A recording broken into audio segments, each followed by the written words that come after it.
Uchaguzi huu ndugu zangu ni uchaguzi mdogo. Uchaguzi wa tarehe 29 mwezi wa 10, CCM tulishinda kata hii ya Ndono. Diwani aliyechaguliwa alitokana na Chama cha Mapinduzi. Mwenyezi Mungu amemwita. Baada ya Mwenyezi Mungu kumwita, Tume Huru ya Uchaguzi imeitisha uchaguzi mwingine. Haikupaswi uende chuo kikuu kwenye jambo hili. Jawabu lake ni jepesi.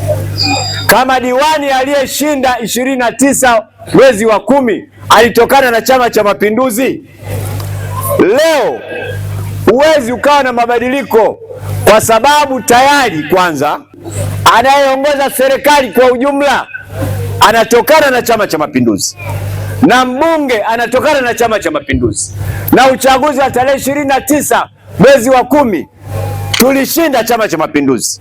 Mwenyezi Mungu akamchukua mwenzetu, ametangulia mbele ya haki. Uchaguzi huu tunakuja kuziba kiraka, na kiraka hakiwezi kuzibwa kwa rangi nyingine. Kama suruali ni nyeusi, unaziba kiraka kwa suruali kwa rangi hiyo hiyo nyeusi. CCM oye! Ndono kama kata ina historia, kuanzia historia ya chama cha TANU, na haya maeneo ya Ndono, baadhi ya watu waliopigania uhuru wa nchi yetu walitoka kwenye haya maeneo. Kwa haya ni maeneo ya historia. Msifike mahali mkaharibu historia yenu. Twendeni kesho tukafanye kazi ya kumchagua diwani atakayeendeleza maendelezo ya kuleta maendeleo kwenye kata yetu. Chama cha Mapinduzi kiliandaa ahadi, zipo kwenye kitabu hiki.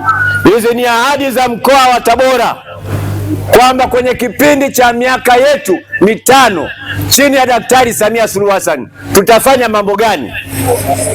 Humu ndani yako mambo kadhaa yanayohusu elimu, yanayohusu afya, yanayohusu barabara, yanayohusu maji, yanayohusu huduma mbalimbali za jamii. Haya mtaweza tu kuendelea kuyapata kwa ufasaha baada ya kuchagua mwakilishi wenu.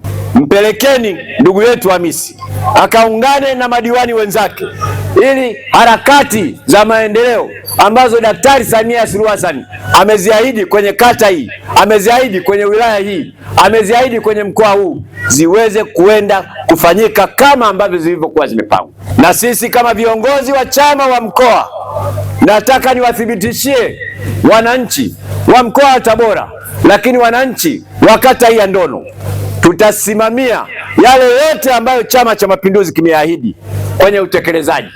Tutasimamia serikali kuhakikisha kwamba yanatekelezwa katika kipindi cha miaka mitano, na kazi hii tutaisimamia kwa sababu Chama cha Mapinduzi ndicho chama kinachoiongoza serikali. Tarehe 30 ambayo ni kesho, tafadhali sana mnipigie kura mimi, ili niweze kupeperusha bendera ya Chama cha Mapinduzi na tuweze kusimamia maendeleo yetu.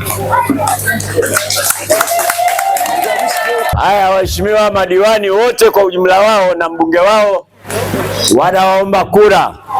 Sasa tunyoshe mikono wote.